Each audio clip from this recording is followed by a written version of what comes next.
Is Africa truly free, or are we still shackled by invisible chains of colonialism?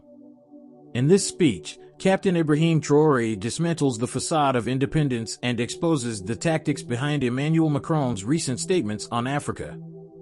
From the hidden strategies of military advisors to the colonial-era agreements that still haunt our nations, Traoré's words are a rallying cry for every African ready to reclaim true sovereignty. He doesn't just highlight the problem, he shows the path forward, breaking free from external control, decolonizing our minds, and building a future rooted in self-reliance and unity. If you believe in Africa's potential and are ready to join the fight for genuine independence, this video is for you. Stay tuned for an eye-opening breakdown of Traoré's powerful message. Let's rise together.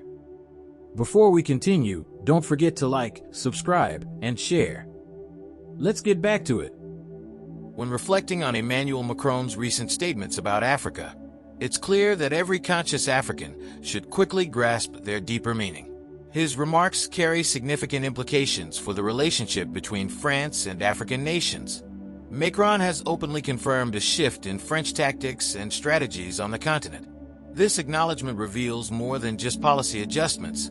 It speaks to the core of how external powers continue to view and engage with Africa. Macron mentioned dissolving French military bases while maintaining a foundational presence. On the surface, this might seem like a retreat, but it's not. It's a reorganization. French forces will not vanish. They will simply reposition themselves into embassies and security companies.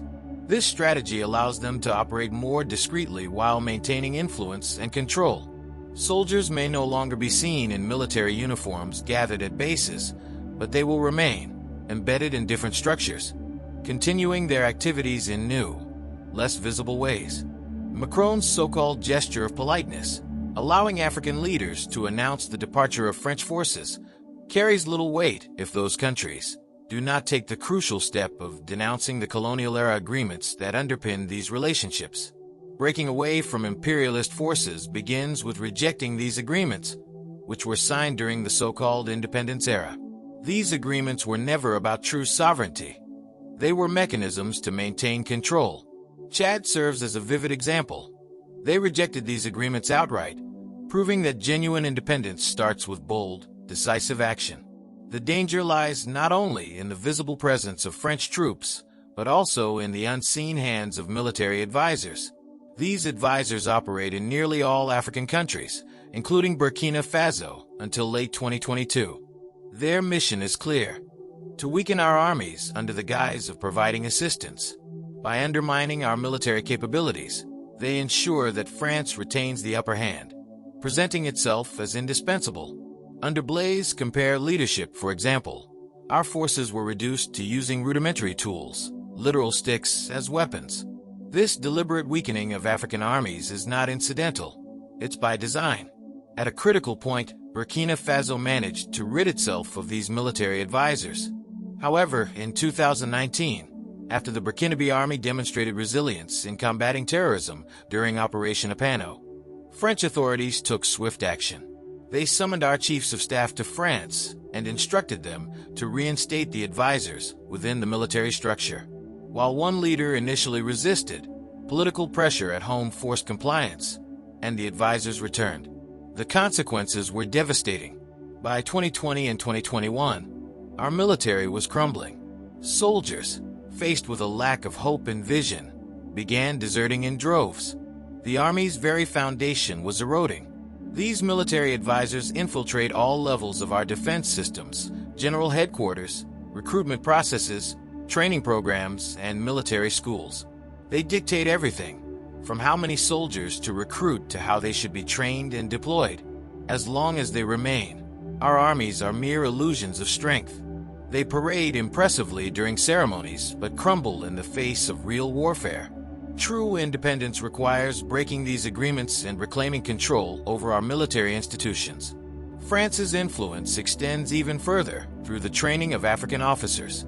Every year, officers are selected to study in France under these colonial agreements. Yet, these officers often return not as servants of their own nations, but as agents of French interests.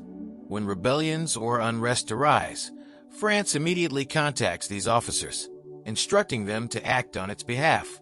This isn't just theory, it's reality. Many of these officers, to their credit, report these actions to their home governments, exposing the manipulative intentions behind their training. Even in death, the truth emerges. When a French-trained officer dies in combat or by accident, France mourns them as having died for France. This starkly illustrates their true allegiance, forged through the training they received. These individuals are shaped not to serve their homelands, but to perpetuate France's influence. This dynamic is a betrayal of the independence for which our ancestors fought. Macron's recent statements serve as both a warning and a wake-up call. He has made it clear how France views Africa and Africans. One of his remarks particularly struck me. He described ingratitude as a disease that is not transmissible to humans. This choice of words implies that, in his eyes, Africans are not even human. This insult cuts deeply, but it also reveals his perspective.